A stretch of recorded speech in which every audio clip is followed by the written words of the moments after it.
अवनी ने जैसे ही study room से बाहर निकलने के लिए कदम बढ़ाया, विशाल अचानक से उसके सामने आकर खड़ा हो गया था। उसकी आंखों में एक अजीब सी बेचैनी थी, जैसे वह कुछ कहना चाहता हो लेकिन शब्द नहीं मिल रहे थे। कमरे की लाइट अब भी हल्की हल्की डिम हो रही थी। अवनी ने चौंक कर उसकी ओर देखा। विशाल, तुम? विशाल ने धीरे से सिर हिलाया। उसकी आंखें अब भी उस कागज के शब्दों में उलझी हुई थीं। उसने एक गहरी सांस ली और बेहद धीमी आवाज में कहा, तुम अभी मत जाओ अवनी। अवनी ने हैरानी से उसकी ओर देखा। क्यों, क्या हुआ?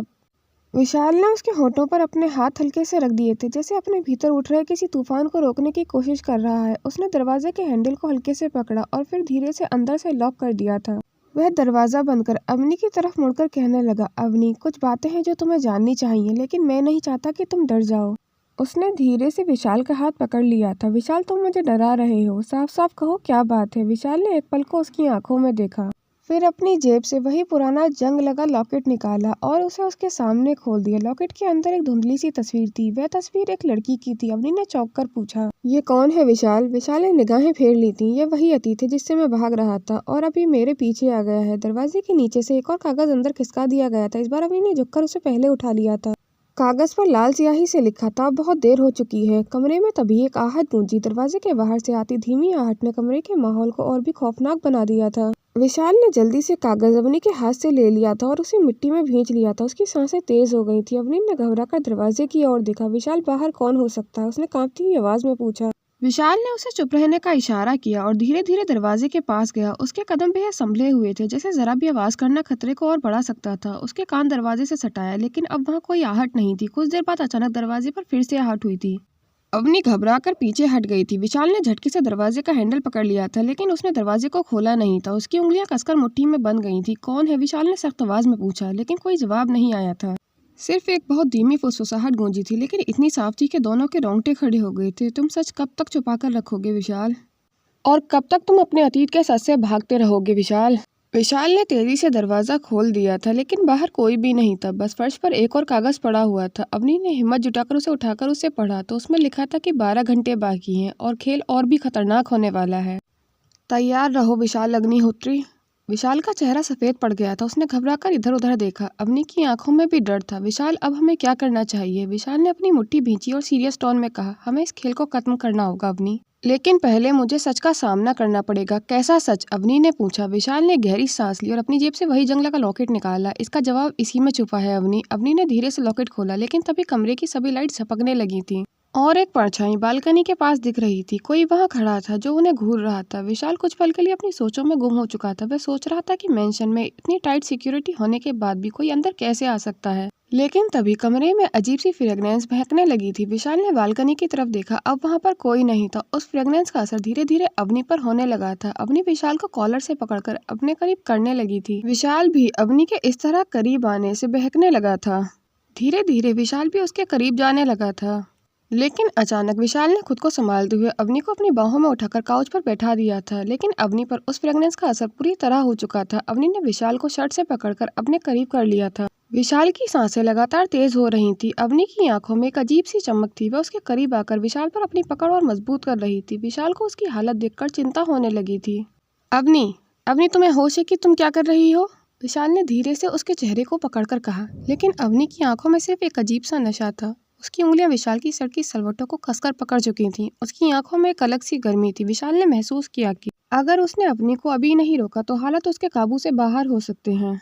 अवनी की सांसों की गर्मी विशाल को बहकने पर मजबूर कर रही थी, लेकिन विशाल ने गहरी सांस ली और खुद को कंट्रोल करते हुए अवनी के चेहरे को अपने हाथों में थाम लिया था। अवनी, तुम ऐसा नहीं कर सकती, कोई तुम्हें कंट्रोल कर रहा है।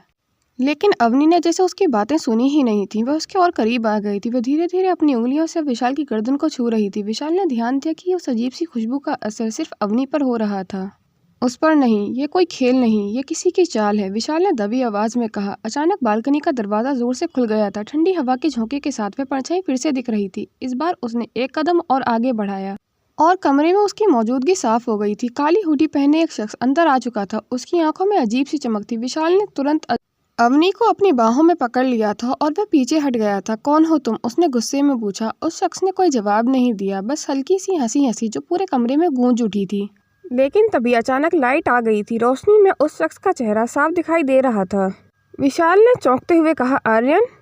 हाँ आर्यन, कैसे हो दोस्त? तुम तो आज भी नहीं बदले। आज भी अवनी से उतना ही प्यार करते हो जितना 3 साल पहले किया करते थे। अवनी धीरे धीरे विशाल को अपने करीब करके उसको किस करने लगी थी। विशाल उसे संभालने की कोशिश कर रहा था। आर्यन ने सवाल करते हुए पूछा, क्या तुमने अवनी को बताया है कि इस लॉकेट में फ़ोटो किसकी है? कभी बता पाओगे उसे कि कितना प्यार करते हो तुम अवनी से? विशाल ने आर्यन से पूछा कि तुम अगर सही सलामत थे तो अब तक कहाँ थे और ये सब किस लिए किया? मैंने तुम्हारा क्या बिगाड़ा है? मैं तो लगातार तुम्हें उस दिन के पास ही ढूंढने की कोशिश कर रहा था। आर्यन विशाल की आंखों में गुस्सा, दर्द और राहत एक साथ झलक रहे थे। आर्यन ने मुस्कुराते हुए कहा कि मैं तो बस अवनी को तुम्हारे करीब लाने की कोशिश कर रहा था। वह आर्यन की तरफ बढ़ा, लेकिन अवनी अब भी नशे की हालत में थी। विशाल ने उसे धीरे से काउच पर बैठाया और फिर आर्यन के पास जाकर गहरी आवाज में कहा, तुम्हें क्या लगा आर्यन, इस तरह का खेल खेलकर तुम अवनी के दिल में मेरे लिए प्यार जगा दोगे या फिर तुम मुझे मजबूर कर दोगे कि मैं अपने एहसास को कबूल कर लूं? आर्यन हल्का सा मुस्कुराया। विशाल, कभी कभी प्यार को कबूल करवाने के लिए थोड़ा सा झटका देना पड़ता है। अगर मैं ये सब नहीं करता तो क्या तुम सच में कह पाते?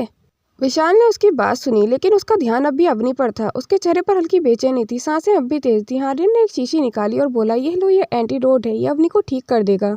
विशाल ने बिना वक्त गवाए शीशी को लेकर अवनी के होठों से लगा दिया था। कुछ ही मिनटों में उसकी आंखों की चमक हल्की पड़ने लगी थी और उसने धीरे धीरे अपनी पलकें खोली। विशाल, उसकी आवाज़ कमज़ोर थी, लेकिन अब वह पहले से ज़्यादा होश में थी। विशाल ने उसके हाथ को अपने हाथों में लिया और धीरे से कहा, क्या तुम ठीक हो अवनी?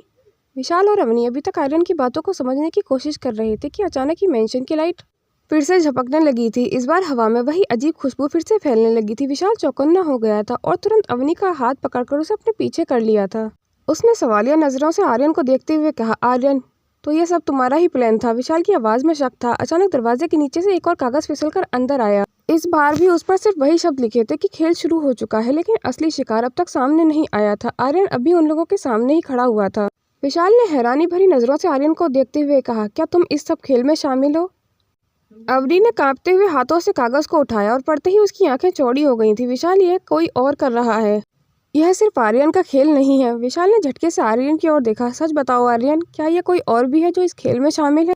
आर्यन, जो अब तक लापरवाह अंदाज में मुस्कुरा रहा था, इस बार उसकी पेशानी पर शिकन थी। विशाल, मैं सच कह रहा हूँ, ये मेरी प्लानिंग का हिस्सा नहीं है। अचानक बाहर किसी की तेजी से भागने की आहट सुनाई दी। विशाल तुरंत उसके पीछे बालकनी की ओर भागा और देखा कि कोई लंबी काली जैकेट पहने शख्स गार्डन में भाग रहा था। रुको रुको, विशाल जोर से चिल्लाया और तुरंत नीचे जाने के लिए दौड़ा। अवनी और आर्यन भी उसके पीछे भागे थे। विशाल ने मेन डोर खोला और बाहर देखा, लेकिन वह शख्स अब तक गायब हो चुका था। लेकिन गार्डन में एक चेयर पर कोई चीज़ रखी हुई थी। अचानक विशाल और अवनी की नज़र उस पर गई। वह एक पुराना खून से सना हुआ पेपर था जिसमें कुछ अजीब सा लिखा था, विशाल, ये खेल सिर्फ तुम्हारे और अवनी के लिए नहीं था। असली खेल अब शुरू हो चुका है। तुम्हें नहीं पता कि तुम किस जाल में फंस चुके हो। सच का सामना करने के लिए तैयार रहो, वरना अगले 12 घंटे बाद कोई और तुम्हारी जगह ले लेगा।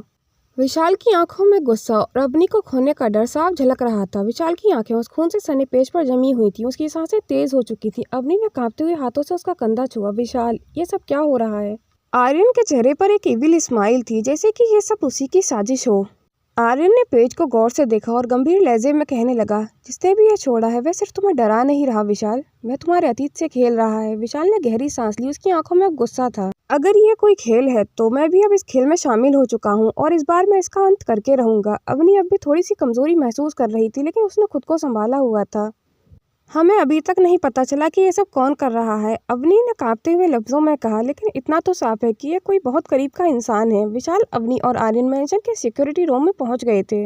विशाल ने गार्ड को बुलाकर कहा, सीसीटीवी फुटेज निकालो, मुझे ये आदमी चाहिए जो अभी यहाँ से भाग रहा था। गार्ड ने फौरन स्क्रीन ऑन की, लेकिन वीडियो देखते ही सबकी आंखें फैल गई थी। वहाँ कोई भी फुटेज नहीं था। पूरा वीडियो सिर्फ 5 मिनट का ब्लैकआउट दिखा रहा था। ठीक उसी समय जब वह काली जैकेट वाला शख्स अंदर आया था। कोई अपने हर कदम की प्लानिंग पहले से कर रहा है, आर्यन ने बुदबुदाते कहा, लेकिन उसके चेहरे पर एक इविल स्माइल साफ झलक रही थी। विशाल ने स्क्रीन पर हाथ मारा। कोई मेंशन के अंदर से ही हमारी हर हरकत पर नजर रखे हुए है।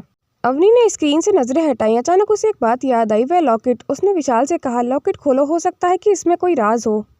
विशाल ने घबराते हुए धीरे धीरे लॉकेट खोला। अंदर वही धुंधली तस्वीर थी, लेकिन अब रोशनी में अवनी ने गौर किया। तस्वीर की लड़की अवनी से मिलती जुलती थी। यह कौन है विशाल?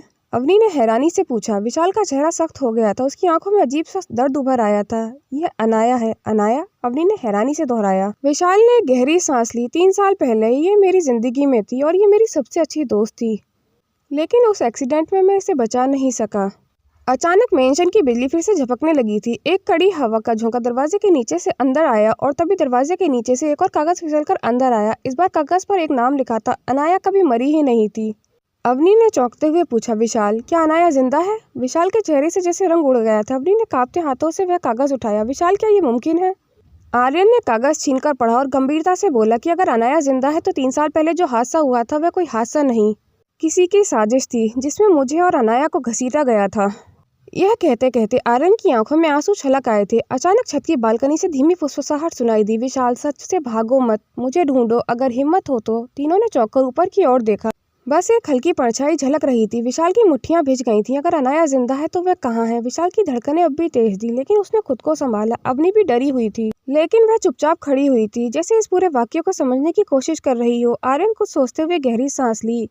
विशाल ने एक नजर अंधेरे से भरे गार्डन पर डाली, फिर बिना कुछ कहे अवनी का हाथ पकड़ा और उसे लेकर अंदर चला गया था। हमें इस वक्त ठंडे दिमाग से सोचना चाहिए, उसने धीमे लेकिन गहरे लहजे में कहा। कमरे में आते ही विशाल ने दरवाजा बंद कर दिया था और वह कुर्सी खींचकर बैठ गया था। अवनी ने देखा कि उसकी उंगलियां हल्का हल्का कांप रही थी। विशाल, अनाया के बारे में और बताओ, मैं जानना चाहती हूँ, अवनी ने नरमी से कहा। विशाल ने कुछ पल खामोश रहकर सिर झुका लिया, फिर गहरी सांस लेते हुए कहने लगा, अनाया मेरी सबसे अच्छी दोस्त थी। 3 साल पहले सर्दियों की एक रात में वो एक्सीडेंट में चली गई थी। कम से कम मुझे तो यही बताया गया था, लेकिन अब अगर वो जिंदा है तो इसका मतलब किसी ने मुझसे झूठ बोला था। अवनी ने लॉकेट को ध्यान से देखा। तस्वीर में वही धुंधलापन था, लेकिन अब ऐसा लग रहा था कि अनाया की आंखों में कोई छुपा हुआ डर था। कहीं ऐसा तो नहीं कि अनाया ने खुद को बचाने के लिए मरने का नाटक किया हो?